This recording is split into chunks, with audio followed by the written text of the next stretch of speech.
Cordial saludo, integrantes de la UNAD. Mi nombre es Wilson Hernando Rincón, soy de la ciudad de Bogotá, soy estudiante de Administración de Empresas. A continuación vamos a dar inicio a la exposición solicitada en la unidad 2, fase 2 del curso de Antropología, la cual dice Cultura, un concepto antropológico.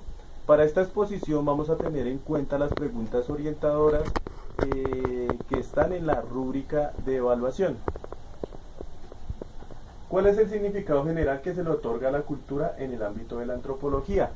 La cultura en el ámbito de la antropología la podemos definir como el producto o el resultado del aprendizaje que produce el seno de una sociedad. Para los antropólogos existen dos conceptos diferentes o enfoques diferentes. En el primero encontramos los materialistas. Los materialistas ven la cultura como un comportamiento observado y los objetos materiales que facilitan la adaptación hacia un grupo social o político. En el segundo encontramos los mentalistas. Los mentalistas ven la cultura como una abstracción, es decir, como un conjunto de normas o reglas que facilitan el comportamiento o la fabricación de objetos materiales. ¿Por qué el concepto de cultura es un concepto central para la antropología? Partamos que la antropología es la ciencia que estudia todo lo relacionado con el hombre. Entonces cultura nace para darle un nombre a un conjunto que fueron objeto de estudio de la antropología.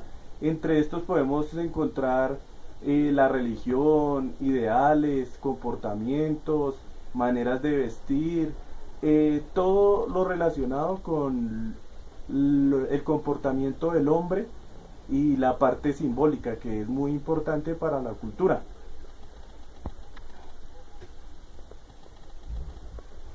¿Cómo se ha transformado el concepto cultura según los enfoques teóricos? El enfoque, o más bien el concepto, siempre ha sido el mismo, que como lo mencionamos anteriormente, es estudiar el comportamiento del hombre. Los enfoques que se le dieron fue el histórico. El histórico nos decía que una cultura es independiente y que ella misma evoluciona por sí sola. La estructuralista ya nos estudia la cultura desde un ámbito jerárquico. Para poner un ejemplo, los egipcios, que tenían desde los faraones hasta los esclavos en su cultura.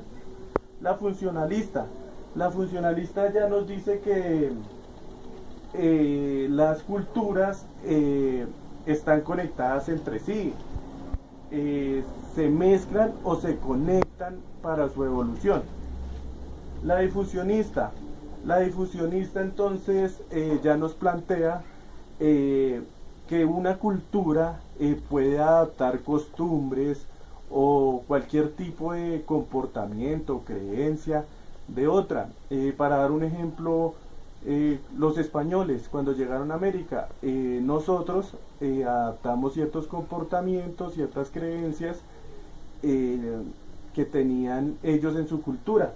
La interpretativa entonces nos muestra o nos da a entender la solución o que tiene cada cultura para algunos fenómenos. Un ejemplo, la creación, el origen del fuego, el origen del sol. Cada teoría tiene conceptos diferentes acerca del nacimiento o de la creación de estos fenómenos. ¿Cuál es la diferencia entre cultura y sociedad?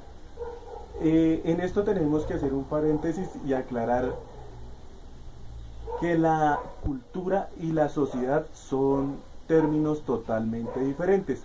La sociedad la podemos definir como un conjunto de individuos o de seres que comparten el mismo modo de vida, y la cultura sería el modo de vida que tienen estos objetos. Para resumir, puedo pertenecer a la misma sociedad, pero no a la misma cultura. ¿Cuál es la definición de los conceptos? Enculturación. Enculturación es todo el conocimiento, el aprendizaje que se nos da desde que somos niños para seguir o continuar con la cultura que los mayores nos quieren dar a conocer. Entonces aprendemos los comportamientos, el idioma, después la manera de vestir, pero esto llega hasta cierto punto. Después hay una etapa de la enculturación, que es cuando ya somos racionales, podemos elegir si seguimos con esa cultura o adoptamos diferentes. El relativismo cultural. El relativismo cultural es la pauta, las normas o leyes que se deben seguir en una cultura. Entonces, un ejemplo, en otras culturas un hombre puede tener 7 mujeres. Aquí en nuestra cultura pues eso sería un problema. Y el etnocentrismo entonces es la manera en que nosotros juzgamos sin conocer a otras culturas para asumir que la nuestra es la mejor. Un ejemplo, en Japón comen ratones. Para nosotros eso es terrible, pero juzgamos, pero no tenemos conocimiento de cómo lo hacen, por qué lo hacen y para qué lo hacen. Simplemente se juzga sin tener conocimiento. Bueno, eso sería todo por hoy. Muchas gracias y pues quedo atento a sus comentarios. Hasta luego.